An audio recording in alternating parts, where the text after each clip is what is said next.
welcome to the deep dive. Yeah. You know, we live in this era where um, you can track a $5 pizza delivery via GPS in real time. Right, down to the exact intersection where the driver is turned. Exactly, down to the specific intersection. But then when it comes to getting a single, clear directive for your life's biggest decisions, crickets. Oh, absolutely. You're just like often left completely on your own, guessing in the dark. So today we are taking a deep dive into how to fix that communication gap. It's a big gap to fill. It really is. And we have a fascinating set of sources on the table for you today, primarily notes and transcripts from a sacrament meeting talk. Which is essentially a primary Sunday worship service address, for those who might not know. Right. And the core mission of this deep dive is to explore how to move away from treating faith as this passive state of just hoping for the best. Because it's so easy to just fall into that passive trap. It is. Instead, we want to look at how to adopt a highly operational framework for making spiritual growth an intentional, active collaboration with the divine. Okay, let's unpack this. Let's do it. What's fascinating here is that these sources take something usually treated as mystical or entirely ethereal, hearing the voice of God, and they actually break it down into the mechanics of human psychology. And daily habit, right? Yes, daily habit. To bridge that communication gap you just mentioned, we have to fundamentally alter our baseline expectation of what communication with the divine actually looks like. Which means? Well, the foundational premise here is that spiritual growth simply cannot begin with a monologue. Which confronts a really uncomfortable truth about how most of us operate, I think. Oh, definitely. Because, I mean, if we're being brutally honest, a lot of people treat prayer like leaving a voicemail in like a cosmic suggestion box. That is a perfect way to put it, a cosmic suggestion box. Right. We rattle off a wish list, we detail the things we are anxious about, maybe drop a quick thank you in there, and then we immediately hang up and move on with our chaotic day. And we don't even wait for the beep. Exactly. But this material argues that treating prayer as a reporting mechanism completely neutralizes its power. It neutralizes it because there is zero expectation of a response. Right. And, expectation is the psychological catalyst for perception. If your brain doesn't actively expect an answer to a specific challenge, your reticular activating system... Wait, the what? The reticular activating system. It's the part of your brain that filters information. If you aren't expecting an answer, that system isn't going to be looking for one. Oh, wow. Good. So the crucial first step in this framework is to approach the divine with the absolute expectation of receiving customized, real-time guidance. So if we are shifting from, like, leaving a voicemail to operating a two-way radio, we actually have to leave space on the frequency for the reply. Precisely. You have to tune the dial and actually listen. But what does that frequency actually sound like? Because the classic trope is, a booming voice from the clouds parting the heavens. Right, the cinematic version. Yeah, the cinematic version. And I'm guessing that's not the standard operating procedure here. Far from it. The defining characteristic of this communication is its subtlety. It usually manifests as what they call a still small voice. A still small voice. Yeah. And in practical terms, the sources describe this not necessarily as auditory words, but as profound feelings of peace. Okay, feelings. Right, or sudden surges of unexplainable joy, or what is termed an illuminated mind. An illuminated mind. I like that phrase. It's that sudden, crystalline clarity where a previously tangled, confusing situation it instantly makes logical sense. But, I mean, that subtlety feels incredibly inconvenient for modern life. Oh, it absolutely is. Because we live in a society engineered for maximum sensory overload. We have notifications buzzing on our wrists, deafening traffic, a constant stream of media. The background radiation of daily anxiety. Exactly. So trying to isolate a feeling of profound peace amidst all that noise seems almost impossible. How are you supposed to differentiate between genuine divine clarity and, say, just a fleeting moment of relief because you finally made a decision? That is the exact friction point the sources highlight. Isolating that feeling is difficult, but it acts as the ultimate safety key for a person's life trajectory. The safety key. Yeah. Think about the massive decisions you navigate, who to marry, whether to take a cross-country job transfer, how to intervene with a family member in crisis. Huge life events. Right. And in those moments, you are bombarded by a cocktail of powerful emotions. Societal pressure, financial terror, ego, excitement. All of it at once. But if you have done the work to recognize the specific baseline feeling of divine peace or an illuminated mind, you have a fixed navigational star. You essentially have a filter to run all those other chaotic emotions through. Exactly. You know what the genuine transmission feels like. So you don't get tossed around by every passing wave of anxiety or excitement. You are grounded. Grounded, yes. But here's where the application gets really thorny for me. Okay, lay it on me. Once you know how to listen for that two-way radio reply, what happens when the instructions you receive completely contradict your own brilliant life plans? Yes. This brings us to the core tension of the entire framework. The clash. Right, the paradox of human capability versus divine flexibility.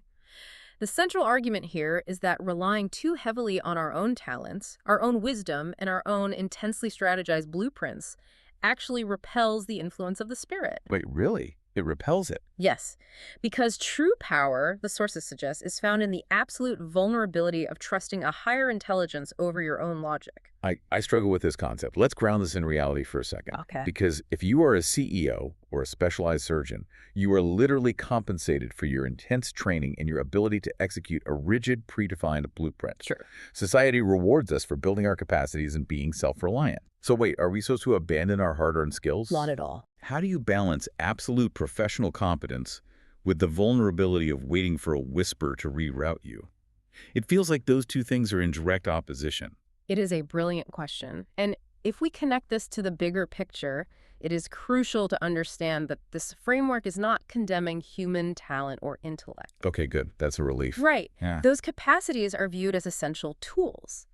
The danger is not the talent itself. The danger is the arrogance that forms around it. The ego. Exactly. When you become so hyper-competent that you believe your meticulously crafted 5-year plan is the only viable path forward, you close off the frequency. You stop listening. You become rigid. If you are completely locked into your own agenda, you drown out the still, small voice that is trying to point out a blind spot. Or maybe a vastly superior destination that your human logic couldn't possibly foresee. Precisely. So the enemy isn't the plan. The enemy is the rigidity. We love our calendars, don't we? We love the illusion of control. But this material implies that the spirit often dictates where to go, what to do, and even what to say in ways that completely violate our schedules. It does. The defining metric of executing this kind of active collaboration is flexibility when unplanned opportunities arise. It requires a massive psychological pivot. I mean, think about how you operate on a Tuesday morning. You have a meticulously planned schedule. Every 15-minute block is optimized. Oh, I know that feeling well. Right. And suddenly your car breaks down, or a colleague derails a meeting with a personal crisis. And your whole day is shot. The default human reaction is to view that prompting, the urge to stop and help, or even just the sudden delay, as a frustrating bug in the system. But this framework is challenging you to view that unplanned detour as the actual work you are supposed to be doing. That is such a mindset shift. Exactly. The flexibility is the feature. Recognizing the voice, maintaining the humility to drop your own ego, and being willing to pivot your entire day based on a subtle feeling is an incredibly elevated state of being. It sounds beautiful in a philosophical sense, but doing it under pressure. When you're running late for a flight, your inbox is exploding and your kid is screaming. It's not easy. Relying on a still, small voice in those moments requires serious muscle memory. Abstract theology just doesn't survive contact with a Tuesday morning stress test. No, it doesn't. So how do we calibrate our minds to actually function this way in the real world? This is where the material shifts from philosophy into aggressive, practical application. The workout plan. Exactly. To build that muscle memory, you have to continually calibrate what is essentially a highly sensitive spiritual instrument, which is your own mind and heart. Okay. The foundation for this calibration is understanding the concept of true conversion. Meaning that if we want lasting change in our own behavior, or if we are trying to help someone else change, human willpower eventually taps out. Precisely. Willpower is a finite resource. The sources assert that profound, permanent change requires an external power. Yes, the spirit. Our role isn't to force the change through sheer grit. Our role is to consistently curate the environment and the atmosphere where that power can operate. So what does this all mean? We set the stage, and the bind is the heavy lifting. That's the idea. So how do we curate that environment? The sources offer a suite of daily and weekly practices, right? 5 specific practices, yeah. And what is fascinating is how each practice functions as a highly specific solution to a very common human flaw. They really do. Let's start with the flaw of spiritual amnesia. Because we all have moments of clarity or answered prayers, but the second a new crisis hits, our brains conveniently forget all of it and we panic. Human memory is notoriously unreliable, especially when flooded with cortisol during a crisis.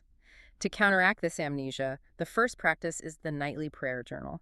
But this isn't like a standard Dear Diary recounting of what you ate for lunch. No, not at all. It is a highly targeted diagnostic logbook.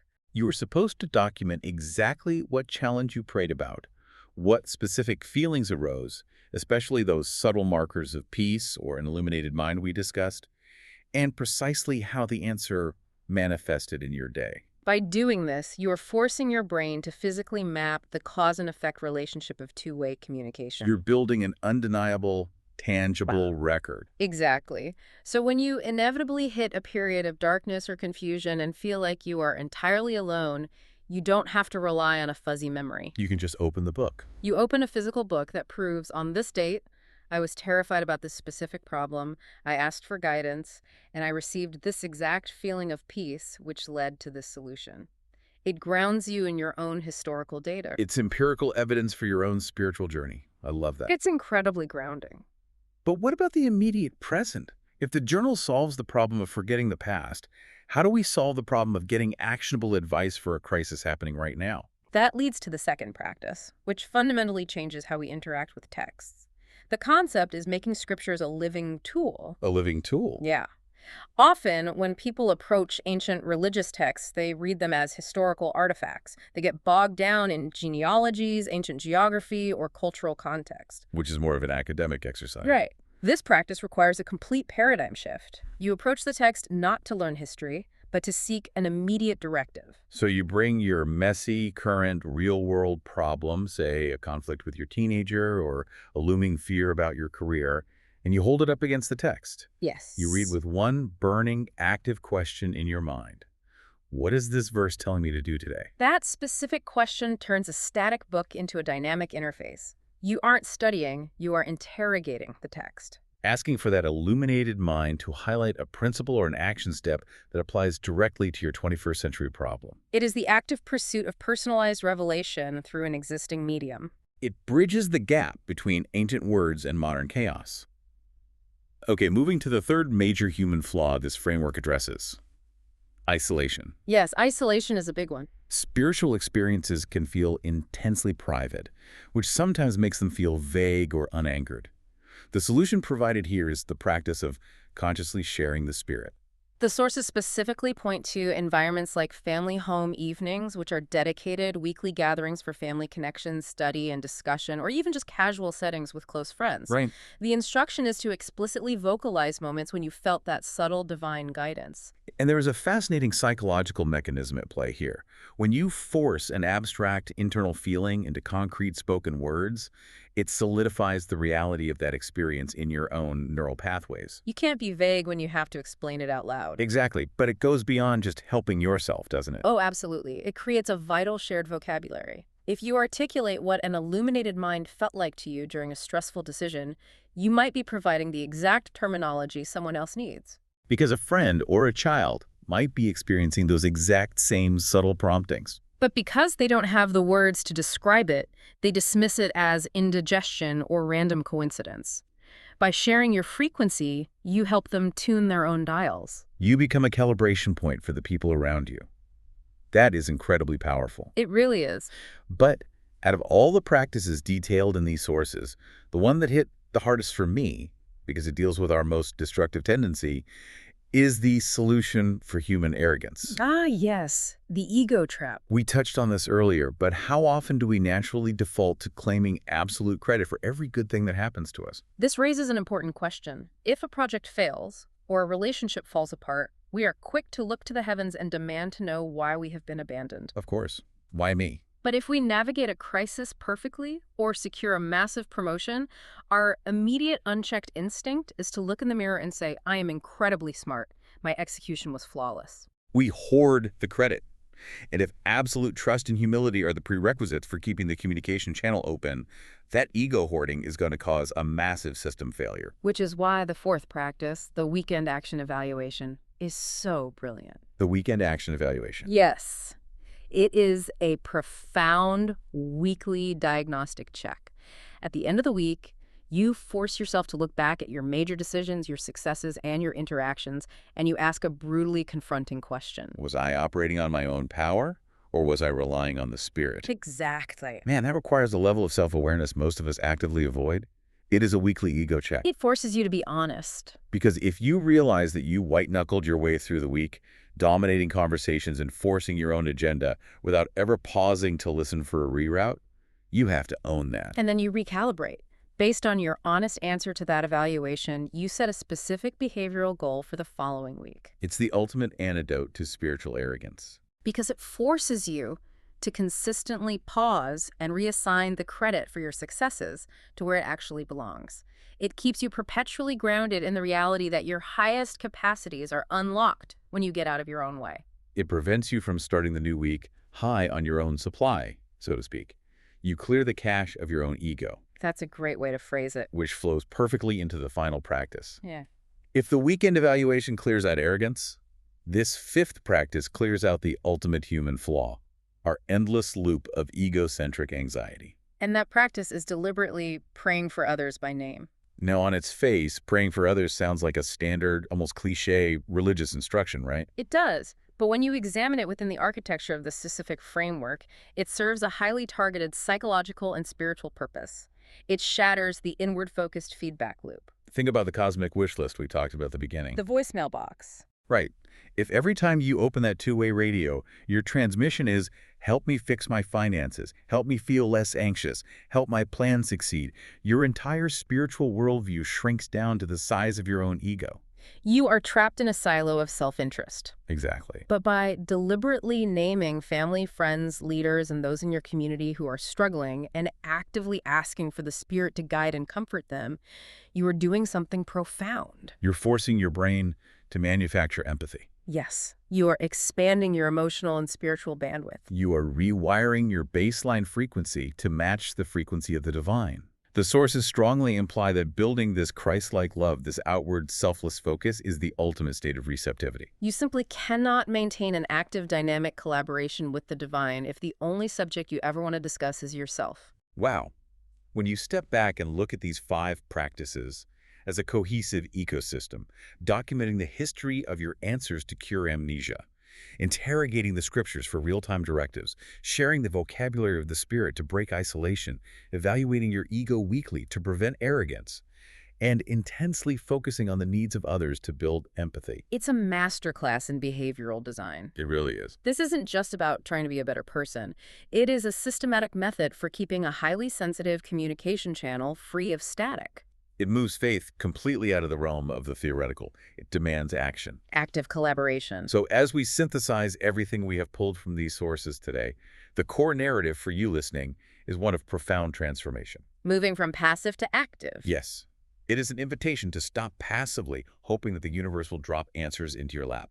It challenges you to expect real communication, to learn the subtle language of peace and illuminated clarity, and to ruthlessly check the arrogance that tells you your 5-year plan is flawless. And the beauty of this framework is its accessibility. You are not required to adopt all 5 of these intense practices by tomorrow morning. That would be overwhelming. Right. The invitation drawn directly from the text is one of experimentation. Choose just one. Just one. Maybe you buy a cheap notebook tonight and start the daily log of your questions and the subtle feelings that follow. Or maybe this Friday, you sit down for 5 minutes and run the weekend action evaluation, honestly asking yourself if you muscled through the week on your own ego or if you allowed yourself to be guided. Try one and observe the data. Watch how it begins to clear up the static on your personal frequency. You will likely find that the divine is far more communicative than you ever gave it credit for. You just had to learn how to tune the dial. Which leaves us with one final lingering thought for you to chew on as you step back into your day. Think about your schedule for tomorrow. You likely have it meticulously mapped out. You know exactly what you want to achieve.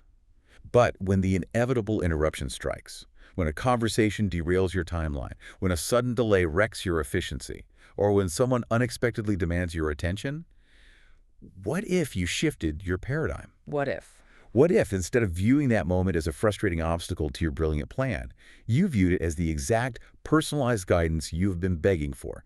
The universe is rerouting you. The question is, are you flexible enough to take the detour?